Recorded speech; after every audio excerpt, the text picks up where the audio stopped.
more buying decisions, but we don't have time to do that on this video. So what do I recommend as an effective sales funnel filler? Like how do you get more leads into your funnel? Well, think about your prospect and think about what they would find valuable, and then create what we call as a lead magnet. And you can have a lead magnet on the internet, like on a landing page, but you can also have a lead magnet associated with an email. You can say, hey, I have this really great report. It elaborates on these 5 aspects of your industry for 2023.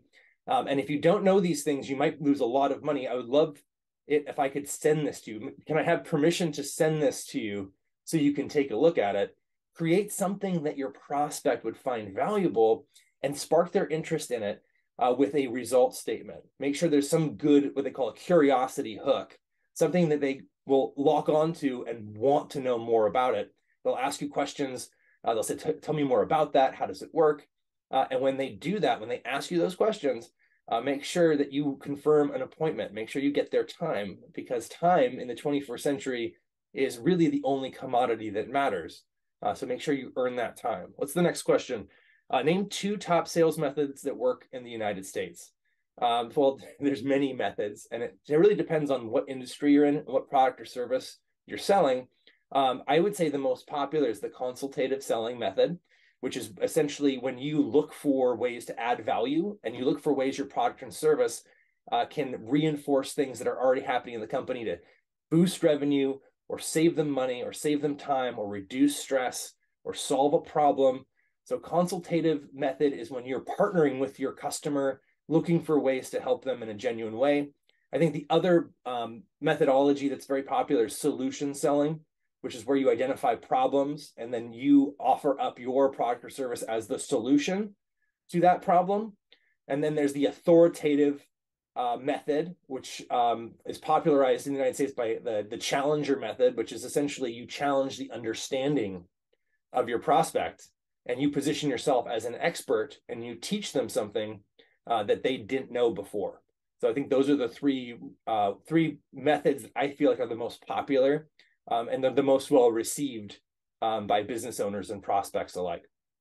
So in Europe, there's more and more talk about a 4-day sales week. In my opinion, how do I increase effectiveness and close in a 4-day sales week? Is it possible? I'm a big fan of working longer, working harder, waking up earlier. Most business owners, for example, are the first ones to get to work and the last ones to leave. And likely, if there's a 4-day work week, business owners are going to be working on the 5th day. They're going to be still working in their business because it's their business. They have to make sure that they can generate revenue and profits and pay everybody's salaries. And if they're working 20% less, the business owner's going to have to work that much harder to maintain a status quo. So I would call earlier, I would call later, and I would call even if there's a 5th day and everybody's taking that day off, I would call on that day as well, because that's when you're actually going to get a real decision maker, a stakeholder who has a lot of vested interest in that company. Can you recommend the most effective sales management apps in your opinion? So for sales management, I would definitely recommend a customer relationship management system. Now, there's many out there. Salesforce is the most popular. There's Fresh, there's Pipedrive, there's Zoho. I mean, there's a gajillion different CRM systems.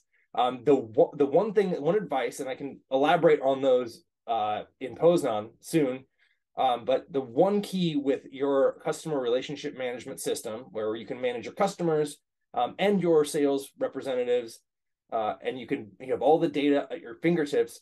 The key here is pick one that you will use multiple times every day. The only way a CRM system or a customer relationship management system works is if you use it every single day. So make sure that you're doing that. Next question is, what are the common mistakes sellers make? I think the most common mistake sellers make is that they don't listen. They talk too much, right? They talk themselves past the sale, or they didn't listen to the answers to their questions, or worse, they didn't ask very good questions so they could actually listen to the answers. Your customer knows themselves better than you do. You have to stop, you have to ask good questions, and then you have to listen.